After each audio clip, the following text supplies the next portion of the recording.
Hey, welcome back to Two Super Guys Trade Stocks. I'm Dylan. And I'm Vinny. And today we're going to talk about that Joe Rogan, Mark Zuckerberg podcast and how I now think Meta will be the next 10x opportunity. I know what that sounds like, and I would really like someone to disagree with me and walk me off this ledge, but hear the video first before I drop an uncomfortable amount of money. So I love it. As a Meta shareholder and someone that didn't have Spotify access to watch this, I look forward to hearing what Dylan has to say. If you guys enjoy this kind of entertaining stock market content of two stupid guys trading stocks, by all means, give us a like and subscribe below. Love to have you along this little adventure of ours. With that, we'll get to it.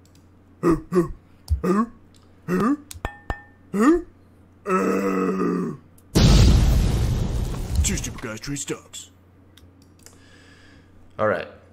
Before we jump into this, I need everyone, because once again, I know what I just said. You're thinking 10x stock, Meta's a $500 billion company. That means 5 trillion market cap.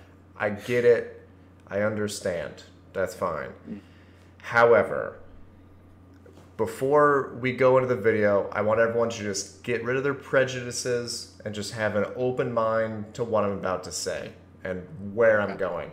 And then if you disagree, please tell me. Because, like I said, I'm ready to drop an uncomfortable amount of money on this. So okay.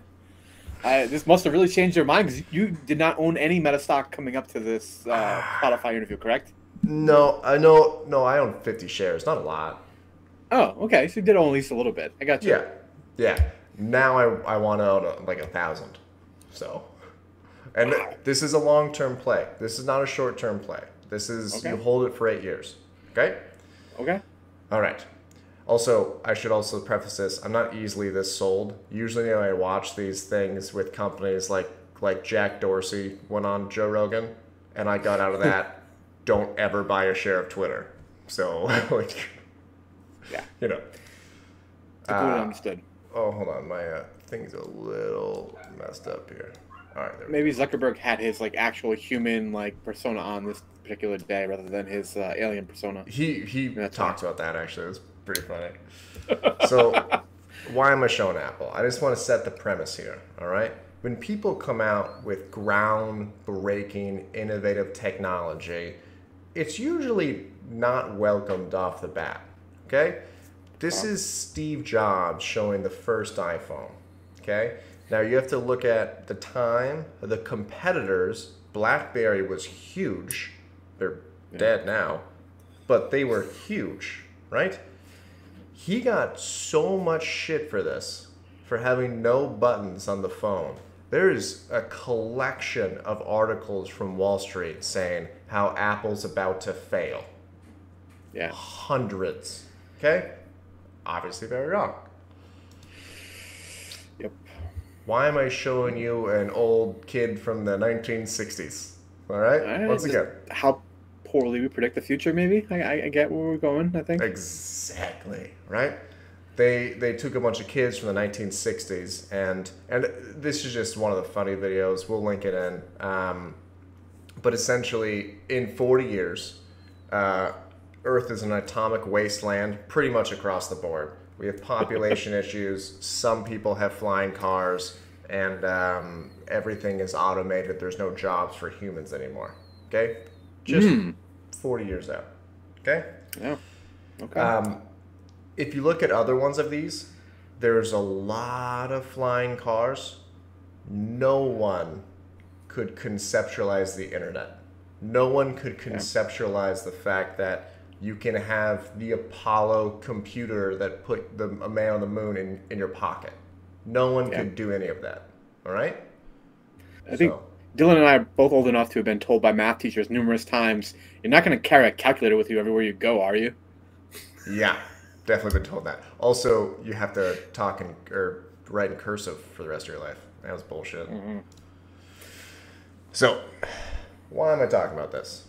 This is a quote that he had about the metaverse, which I know what that sounds like. So there's all the avatar work, how you express yourself, how you build the world. There's all the VR stuff, working on this year's device, next year's device, the one after that. For AR, we have the Ray-Ban glasses. I'll get to that. We have the next version of that, but we also have research going into full AR, and we haven't even gotten to neural interfaces yet.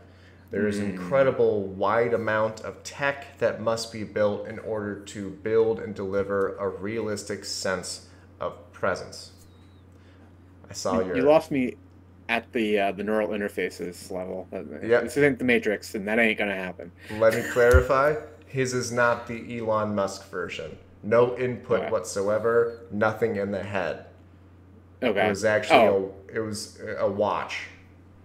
That not no implantation. So I agree. More tactile kind of sensation coming in. Okay. I can understand that a little bit better. I think higher likelihood. Strict one-way output to the watch, no input from watch to the brain. None. Gotcha. Okay? Theoretical.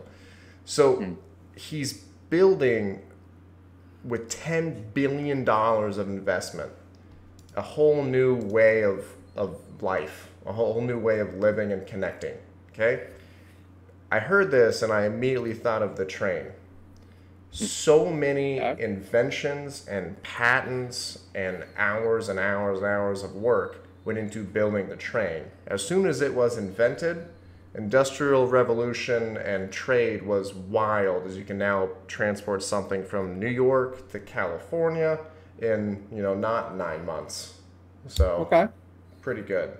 All right? Revolutionary idea. I completely understand that, but the question is, will the metaverse be this revolutionary to the way we communicate and interact with each other? And I agree. And some of the problems with the metaverse, or really anything that you see right now, is it's shitty. What are you going to do all day? Okay? And we're going to talk about that. I get it. I never considered AR, or augmented reality. All right? So he's talking about, already has the device, by the way. He's just not releasing it. Essentially, you could wear glasses and have a heads-up display that displays incoming text, anything like that. But he used an example of connectivity. Playing cards or poker with your friends, where you take the glasses on, you now see your friends, and they have hologram software where you have the cards, all that. Playing chess. Essentially, he went into this whole thing where this would become a basis of offices and meetings. Right? Where you would no longer have to go to work, you put on the glasses, all that stuff. Okay? I get it. I know how that sounds. All right? Yeah. Skeptical. And that's fair to be skeptical. They already have the glasses. Okay? They are not going to release them to us. They are releasing them to third-party developers to develop the software for it, so that when they release for, commercial use, there's already a bunch of stuff to utilize the software, right? Xbox and PlayStation did the same thing. They built a new Xbox. They had it like 2 years before, sent out the specs, yada, yada, yada. Okay? Yeah, understood. This is an article from The Verge. This is what I just said. I probably should have went to the next thing. Yeah, my bad. So, the Oculus. Do you have the Oculus? I do. I have the Oculus Quest 2. Okay, do you like it? Yeah, I honestly, Beat Saber is a hell of a fun game, and I have a 8-year-old nephew that actually, I was kind of surprised. Seeing the way he took to it was much more reassuring that people are legitimately interested in using it, at least for gaming purposes. I can't remember the name of the game, that Red Man fighting game. Very crude graphics, but he absolutely loves that game, and it would, wear out a battery just playing that game. Yeah, so I'm with you. I don't see this as anything but an Xbox or a PlayStation. I see it as video gaming. Okay? Yeah. Same. I don't think that's how it's going to go, though. All right? So they now have new cameras utilizing face tracking, eye tracking software to get rid of the void of non-verbal communication that currently exists with all these issues. Okay? So they have cameras. Yes, I know VR people who are saying that the HTC Vive Pro also has this. It's also $1,500. Okay, this is $400 difference. Yeah. They can now track your eyes. They can track your facial expressions, so your avatar will actually have non-verbal communication with other avatars, right? So his whole mission was he's trying to build all this technology with billions of dollars to essentially create human presence within a digital world. Mm-hmm. Kind of like, like when you FaceTime, like you can't make eye contact. You're looking at the camera. It's very weird. And there's like a weird delay. He went into this whole thing when people talk, you cannot have more than a 4 to 5 second delay between the expression and the voice, because our brain just kind of messes with it. This was for you. 14.8 million units sold since Q4 2020. The second PSVR has sold 6 million since 2016. In 2021, 4 to 5 VR headsets were Meta. Yeah, I completely understand. They're early adopter. They're dominating the industry, but the problem is that they're subsidizing it by selling these things at a loss and bleeding cash to continue to maintain market dominance. True. But then you look at, in the metaverse, to actually utilize it and sell stuff in a marketplace, they also get, 50%? Gross numbers. Because now that's free, right? Yep. I get that. The way I look at it with Meta stock is it's a call option on potential for this. You're like lottery. Mm-hmm. He's buying lottery tickets. If it works out, it's an immensely valuable company. But still, I don't know. I doubt it. Put it that way. That's fair. I want you to doubt it. Here's the growth and how he's seen the company for the future. All right. So he said this to Rogan. He said, if I bet I were solely focused on just turning the crank on the business, it would probably incrementally grow. But I think the way that people deliver these discontinuous entrepreneurial results is by investing in things that other people don't believe in yet and having conviction in those results. We're going to lose a lot of money for a long time on this massive breadth of things we're working on. But I think if we do good work, we'll be positioning ourselves quite well. Okay. All right. So he's not delusional, is what I'm trying to say. He's not being like, this is going to take off. He gave a timeline of 10 years. Okay. Yeah. It's a good movie. I always said when I saw this movie, the first person that does this, Ready Player One, is the most valuable company on the planet. Because now you could have like digital real estate where people are selling businesses or selling stuff from a business through an app that you can physically go see. I get it. It sounds crazy. But 20 years ago, phones were shit. Like the amount of stuff that we have 100 years ago, we just started to fly. Technology goes so fast. 200 years ago, we had horses. It's crazy. It's wild. We're still bleeding people in medicine to cure ailments. Yeah, we're putting leeches on people for no reason. Just like, maybe this will help. Yeah, that'll help. 10 years in the age of 2020 and 2030 is as much innovation as you're going to get from 1900 to 1950, just because of how fast things move. We could take gaming, for example. You ever play the N64 James Bond? No. Okay. I never owned N64. Was really fun. And now you play it now and just like, this is rough. This is not good. Right? Now you jump to stuff we have now. It's like, what the hell happened? It's like we're in a different universe. I truly, and I want someone to talk me off to, give me a counter argument, because I'm just seeing straight here. I'm just like, man, this is going to be it. Interesting. I think that if the metaverse is a real thing, he is taking the steps to position himself as the king of the metaverse, as the king with all the offerings, because he also has 10 billion to just throw away in technology.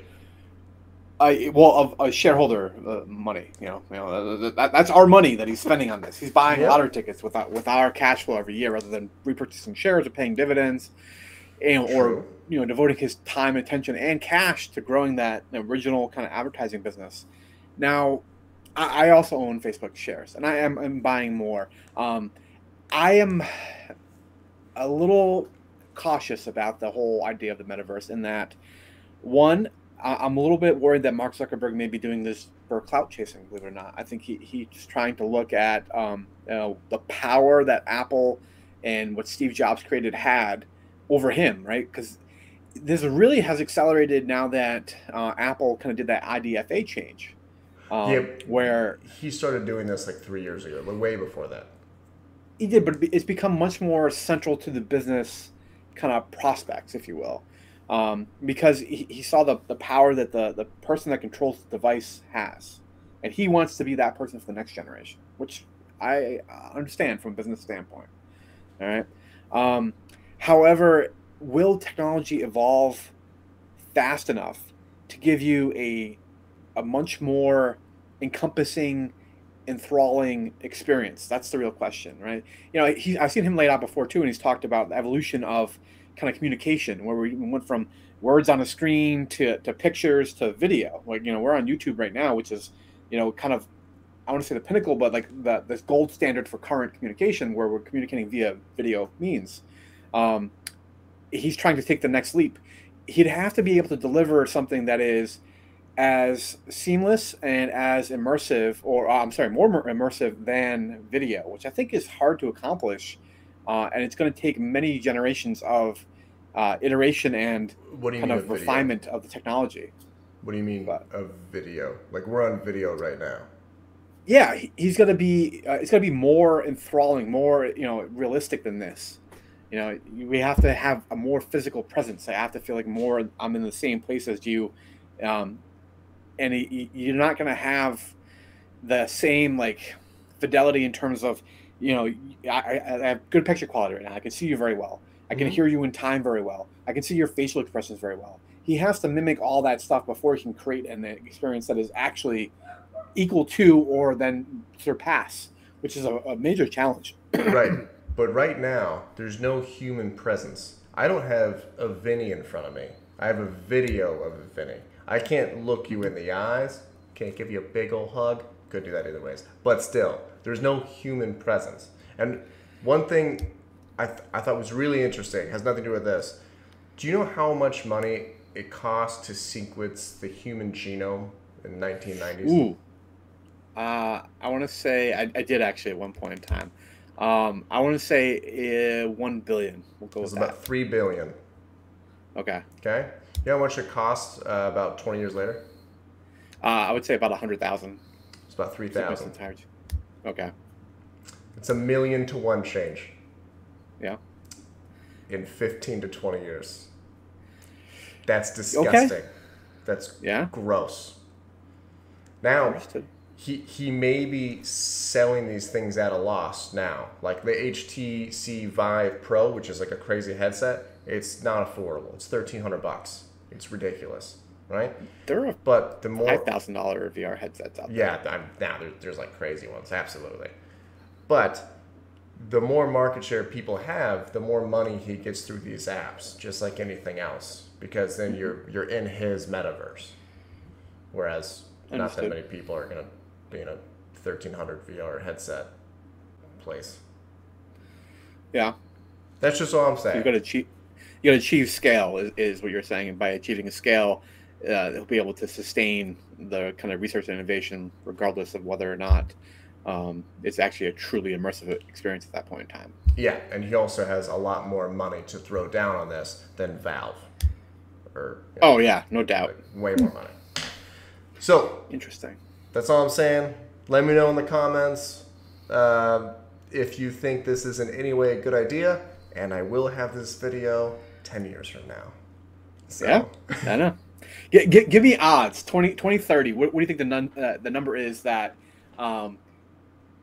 Facebook or Meta is making more revenue than from the traditional ad business by 2030? Can I do 2032? Sure, 10 years from now. Yeah, that's reasonable. I think it's absolutely a certainty, to be honest. in your opinion, it is a certainty at that point. Wow. I'd give it maybe a 5% chance, put it somewhere in that ballpark. I think the metaverse is going to be huge, man. Like, I get it. I get what it sounds like when I say that. But if you had taken someone from 2001 and be like, yeah, we're all going to have electric cars, they'd be like, no, not possible. Yeah. Doesn't work. There's a great quote from someone talking about how useless the internet is, too, which is a pretty fantastic one at this point in time. There you go. Perfect. What was it? People greatly underestimate what can happen in 10 years and greatly overestimate what can happen in 1 year. That's like the definition of technology. Yeah. All right. All right, guys. Well, I'd love to hear the comments on this one. It's going to be interesting. Yeah. Later. See ya.